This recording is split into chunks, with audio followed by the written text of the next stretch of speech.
Yeah, again, if you look at the whole segment of this WTC page, I'll just put this window in the chat if I've got them. Soon as I haven't accidentally closed it again like I did before.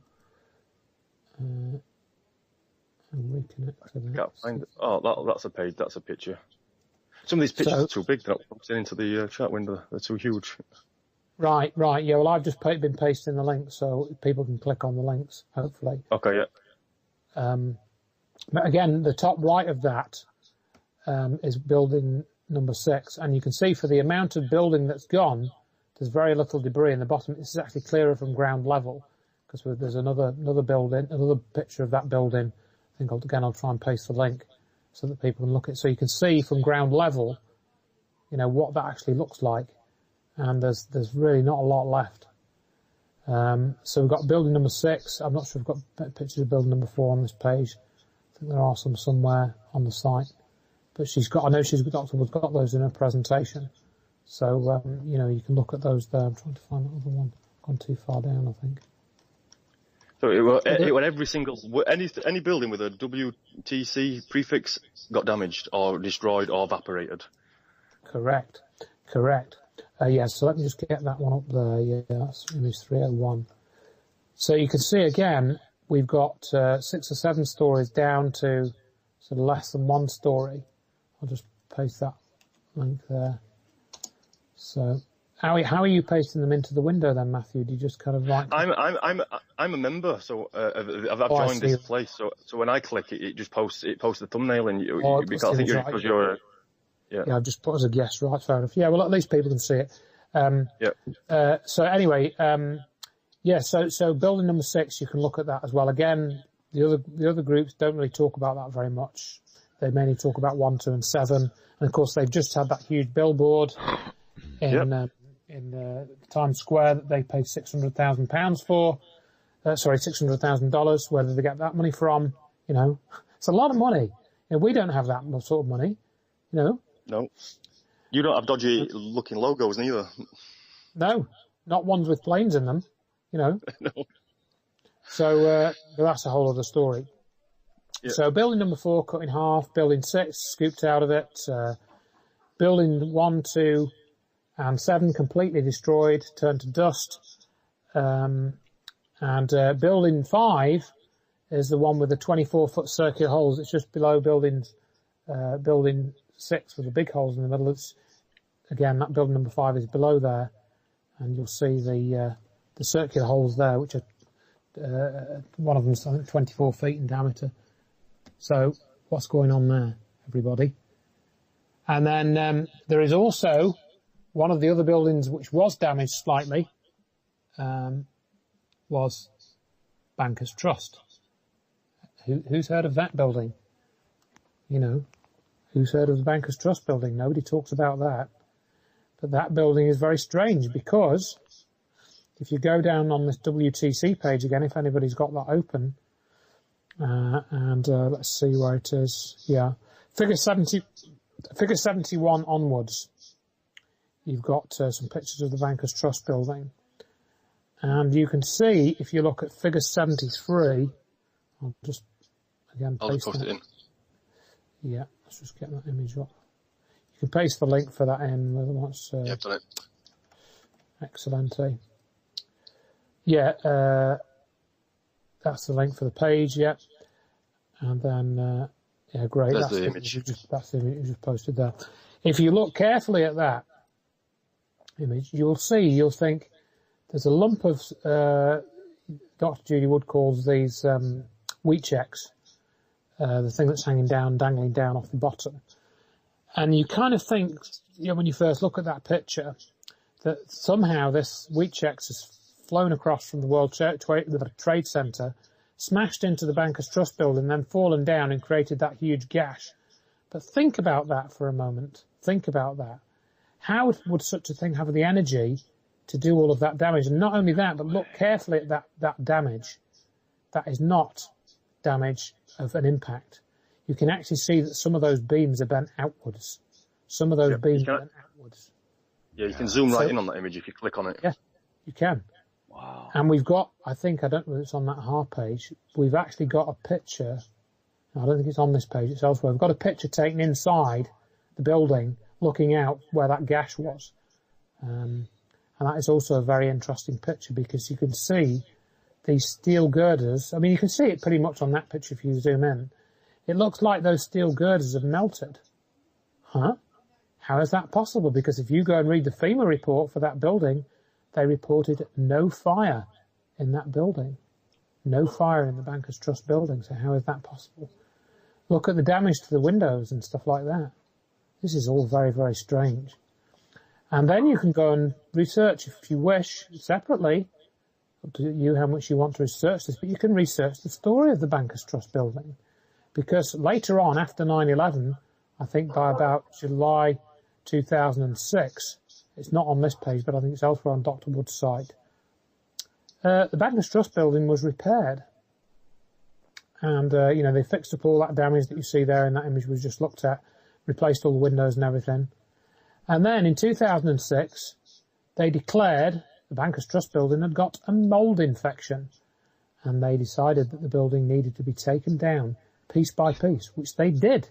And it took, I think, about 5 years. And it's now, I think, when I went to New York in 2008, when I was able to verify, by the way, that the towers are no longer there, because some people seem to have difficulties with that one. The Bankers Trust was about halfway down, I think, when we were there. They got down to about 20 stories. But it's now been taken down piece by piece. And there were some unusual fires in that building as well, whilst it was being... There was one incident where three people were killed in the dismantling exercise. It wasn't really a demolition as such. The building was dismantled piece by piece. So why do you repair a building and then take it down piece by piece? Why would you want to do that? Dr. Judy Wood's got an image of the beam that's rusting, and I'm trying to look for it. I can't find it anywhere. So I'll just have to accept I can't find that. Yeah, I mean the website drjudywood.com. It's that rusting beam is actually figure 104 on the WTC page. Actually, now I've just scrolled down. 104. Yeah, I'll paste you the link, and then people can look at that if you want. Because this rust issue we've already touched on briefly. We can talk about that a little bit more. Oh, there it is. Yeah, so the Bankers Trust, after they're repairing it, this is correct. This is why they fixed it. Yeah. And then they took it back down. So this, I believe, I don't know whether this is, I can't remember whether this is I think this is when they were taking it down, I think, judging by the state of it, but I'm not 100% sure. But I think it must be when they were taking it down. But anyway, you can see there that this beam is rusting very heavily in the middle, the central one right in the middle. And we found a number of images from things around the World Trade Center where we've got quite a high level of rust. I think there may be more on this page. Things seem to have rusted very rapidly just after the destruction of the World Trade Center. More than you would expect. I don't know if it's on this page, but there's a picture of a truck, a Coca-Cola truck, and the front of it is all rusted, but the rest of the truck looks in fairly good shape. And this was taken on the 13th of September or something. Or maybe the 18th, I'm not sure. But, Dr. Judy Wood knows about these sorts of materials, and we know ourselves, for example, how quickly certain things rust. Stainless steel doesn't rust that quickly. It does rust, but it doesn't rust that quickly. So we're starting to build up. It's an isolated beam, though, so it's unique. Yeah. That beam is just like the only one that's rusting. It's the only one that's rusting to that amount. You can see there's a bit of rust on the other ones, but this is much more heavily rusted, like it's been, in the bottom of the ocean, I think, as Dr. Wood has said on other blogs. In fact, no, I've got the picture of the truck. It is here. It's figure number 100. This is the one that I was thinking of. I'll just paste that in the chat window as well. Figure number 100 on the WTC. Oh, yeah. That's the one there, so it's that one. And you can see there's these two squaddies standing in front of it. And you can see, if you look right at the back of the truck, looks to be in relatively good shape. But the actual front of the truck, it's all kind of looks sort of half melted, and it's really not in such good condition. And the actual cab is in fairly poor condition. But the actual behind it, where they've got all the storage space, the trailer, whatever you want to call it, That's in pretty good shape. So this itself is a bit of a problem. The glass has gone from the front, you know, and I encourage people. What leads on to cars, really? There's 1,400 of these damaged cars. This isn't just one isolated incident. The cars are like as far away as a quarter of a mile away. We're getting damaged. That's right. And you can go a little way down on the WTC page to find some more images. In fact, the one that's there is a fairly good one. There are others. But, you know, I encourage people to look at these people. I encourage people to look at these pictures in detail. Study the windows, study the door handles. You know. There we go. So here's an example of a dodgy car. Right, we've got a car here that's half damaged and half pristine. If you like, put your hand over one half of it, it looks like a new car. And the unmelted roof, the unmelted plastic lights on the roof. Yep.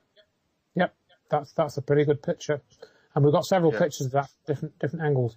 And this, I'm pretty sure this is on FDR Drive. This car, which is about half a mile away now. Sorry.